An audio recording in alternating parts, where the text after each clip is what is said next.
Hi guys, I am Krishna and welcome to Frontlines Media. And before going to the topic, please do subscribe to our channel and support us. So, ఈ topic వచ్చేసి ఏంటంటే అసలు ఫ్రెషర్స్కి ఇది వరకు అంత hiring అయితే జరిగింది, మరి ఈ మధ్య కాలంలో ఎందుకు తగ్గింది అనే డౌట్ ప్రతి ఒక్కరికి ఉంటుంది.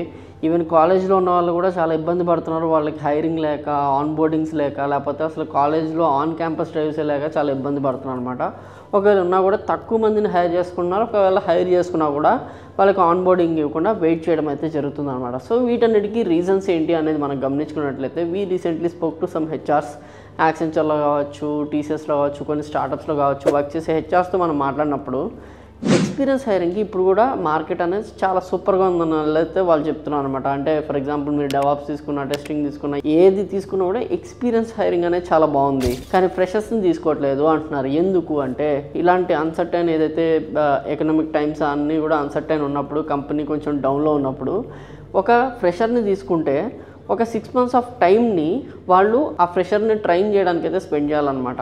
సో ఈ టైమింగ్ అనేది కంపెనీ స్పెండ్ చేయాలనుకోవట్లేదు. దానికంటే బెటర్గా ఒక ఎక్స్పీరియన్స్ పర్సన్ కనుక హైర్ చేసుకున్నట్లయితే వితౌట్ ట్రైనింగ్ అతను ఆన్బోర్డ్ చేసుకోవచ్చు అనే ఒక ప్రాసెస్లో అయితే వాళ్ళు ఉన్నారనమాట. దానివల్ల ఏంటంటే వాళ్ళ వర్క్ ఆగకుండా ప్రాసెస్ అనేది కంటిన్యూ అవుతుంది. అండ్ ఇంకొకటి వచ్చేసి ఏంటంటే చాలా కంపెనీస్ అయితే మైగ్రేషన్లోకి వెళ్తున్నాయి అనమాట. ఇలాంటి మైగ్రేషన్ ఫేజ్లో ఉన్నప్పుడు ఖచ్చితంగా ఫ్రెషర్స్ అయితే హెల్ప్ అవ్వరు, ఇక్కడ ఎక్స్పీరియన్స్ వాళ్ళే ఎక్కువ హెల్ప్ అవుతారు. సో దానికి రీజనే ఎక్కువ మంది ఎక్స్పీరియన్స్ పీపుల్ని హైర్ చేసుకోవడం.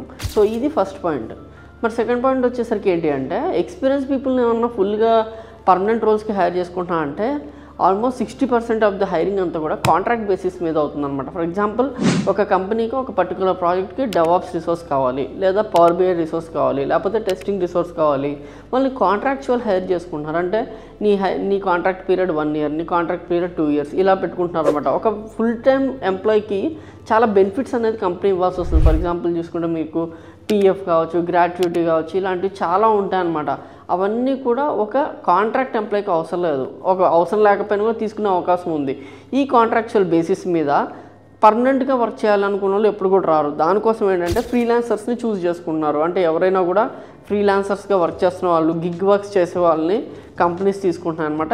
ఇది మెయిన్గా ఫాలో అవుతుంది స్టార్టప్స్. గిగ్ వర్క్స్, ఫ్రీలాన్సర్స్ని స్టార్టప్స్ తీసుకుంటుంటే, అంటే ఎక్స్పీరియన్స్డ్ పర్సన్స్ని స్టార్టప్స్ తీసుకుంటుంటే, ఈ ఎంఎన్సీస్ లాంటి కంపెనీస్ ఏమో కాంట్రాక్చువల్ హైరింగ్ చేసుకుంటున్నాయి అనమాట. ఇంత డ్యూరేషన్ వరకే నిన్ను పెట్టుకుంటాం, వర్క్ అయిపోయిన తర్వాత తీసేస్తాం, లేదు నీ పంతనం బాగుంటే కంటిన్యూ చేస్తాం. ఈ బేసిస్ మీద అయితే హైరింగ్ అనేది ప్రజెంట్ ఎక్స్పీరియన్స్డ్ పీపుల్ వాళ్ళకి నడుస్తుంది. అండ్ నెక్స్ట్ వచ్చేసి ఏంటి అంటే, ఆల్రెడీ బ్యాక్లాగ్స్ చాలా ఉన్నాయి. Backlogs in the sense already hire చేసుకున్న వాళ్ళని ఇప్పుడు ఆన్బోర్డ్ ఇవ్వకుండా చాలామంది బెంచ్ మీద ఉన్నారు. సో ఈ బెంచ్ మీద ఉన్న వాళ్ళందరికీ కూడా ఒక దారి చూపించకుండా కొత్త హైరింగ్ అనేది చేసుకున్నారు అనుకోండి, మళ్ళీ వీళ్ళు వచ్చి పడిపోతారు. ముందు వాళ్ళని హైర్ చేసుకోలేక, వీళ్ళని ఆన్బోర్డ్ చేయలేక అసలు కంపెనీ ఇబ్బంది పడాల్సి వస్తుంది. దానికంటే బెస్ట్ హైరింగ్ స్లో డౌన్ చేసి ఆల్రెడీ ఉన్న వాళ్ళని ఆన్బోర్డింగ్ చేసుకున్న తర్వాత బిజినెస్ రిక్వైర్మెంట్స్ని బట్టి ఫ్రెషర్స్ని తీసుకున్నాను వాళ్ళైతే అనుకుంటున్నారు అనమాట.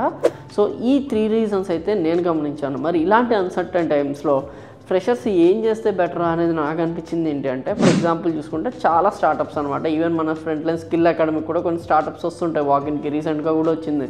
సో వాళ్ళు ఏంటి అంటే వాళ్ళ స్టార్టప్స్లో వాళ్ళకి 2, 3, 4 పొజిషన్సే వేకెంట్ ఉంటాయి. అండ్ వాళ్ళు ఇచ్చే శాలరీ కూడా చాలా తక్కువ ఉంటుంది. కంపెనీస్లో హైరింగ్ అంటే ఓన్లీ ఎంఎన్సీసే కాదు, స్టార్టప్స్ కూడా ఉంటాయి. కానీ ఆ స్టార్టప్స్లో మీకు వర్క్ నేర్చుకోవడానికి చాలా ఆస్కారం అయితే ఉంటుంది. సో ఇలాంటి ఆస్కారం ఉన్న స్టార్టప్స్లోకి మీరు వెళ్ళగలిగితే మీ కెరీర్ అనేది ఒక స్టెప్ అహెడ్ అయితే పడుతుంది. కాకపోతే మీరు ఎంఎన్సీస్లో ఏదైతే 16,000 to 20,000 మధ్య ఫ్రెషర్కి ఒక శాలరీ ఎక్స్పెక్ట్ చేస్తారో, ఈ శాలరీ ఈ స్టార్టప్స్ అనే వాళ్ళైతే ఇవ్వలేరు. వాళ్ళు ఖచ్చితంగా 5,000 నుంచి 10,000 లోపు, లేకపోతే 10 నుంచి 12 లోపు మాత్రమే ఇవ్వగలరు. దానికి మీరు అవాయిడ్ అయ్యి ఉండి వర్క్ అయితే ముందు స్టార్ట్ చేయండి. ఆ స్టార్టప్స్లో మీరు వర్క్ నేర్చుకోవడానికి చాలా స్కోప్ ఉంటుంది. ఈ స్టార్టప్స్ అన్నిటి కూడా మీరు లింక్డ్ఇన్లో వెతకచ్చు. ఫర్ ఎగ్జాంపుల్ మీరు లింక్డ్ఇన్ తీసుకుంటే లింక్డ్ఇన్లో జాబ్ సెర్చ్ ఏదైతే మనకి బార్ ఉంటుందో, సర్చింగ్ బార్, అక్కడ మీరు ఇంటర్న్షిప్స్, జాబ్స్ అని చెప్పి ఫిల్టర్ ఇచ్చి సెర్చ్ చేసి జాబ్స్ అని పెట్టండి. జాబ్స్ అని పెడితే మీకు మల్టిపుల్ కాలమ్స్ అయితే వస్తాయి. జాబ్స్ కాకుండా పీపుల్ అనే కాలమ్ని సెలెక్ట్ చేసుకోండి. ఈ పీపుల్ అనేది ఎవరు అంటే జాబ్ని పోస్ట్ చేసేవాళ్ళు అనమాట. బేసిక్గా ఒక ఎంఎన్సీస్లో కానీ స్టార్టప్స్లో కానీ ఒక 2-3 పొజిషన్స్కి వేకెంట్ ఉంటే ఆ టీమ్ని మేనేజ్ చేసే హెచ్ఆర్స్ కావచ్చు, మేనేజర్స్ కావచ్చు, టీమ్ లీడ్స్ కావచ్చు, వాళ్ళు పోస్ట్ చేస్తారనమాట. నాకు డేటా అనలిటిక్స్కి ఒక పొజిషన్ కావాలి, నాకు డేటా అనలిటిక్స్కి 2 కావాలి, లేకపోతే నాకు పవర్ బిఐకి 2 కావాలి, లేకపోతే నాకు జావా ఫుల్ స్టాక్కి ఒక పొజిషన్ కావాలి అని.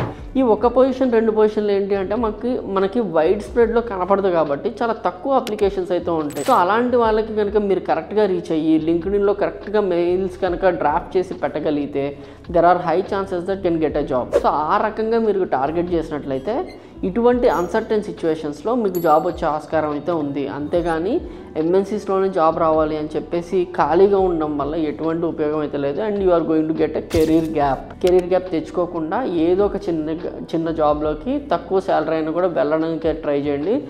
రాను మీరే దాన్ని బెటర్గా నాలెడ్జ్ తెచ్చుకుంటారు, బెటర్ అండర్స్టాండింగ్ వస్తుంది, అసలు ఇండస్ట్రీ మీద ఒక పర్స్పెక్టివ్ అనేది బిల్డ్ అవుతుంది. ఆ తర్వాత మీ కెరీర్ ఎలాగైనా గ్రోత్లో ఉంటుంది. సో ఈ సజెషన్ కనుక మీకు నచ్చినట్లయితే మీ ఫ్రెండ్స్కి కూడా షేర్ చేయండి. అంతేకాకుండా do subscribe to our YouTube channel Frontlines Media for more useful content like this. And I am Krishna signing off. Thank you.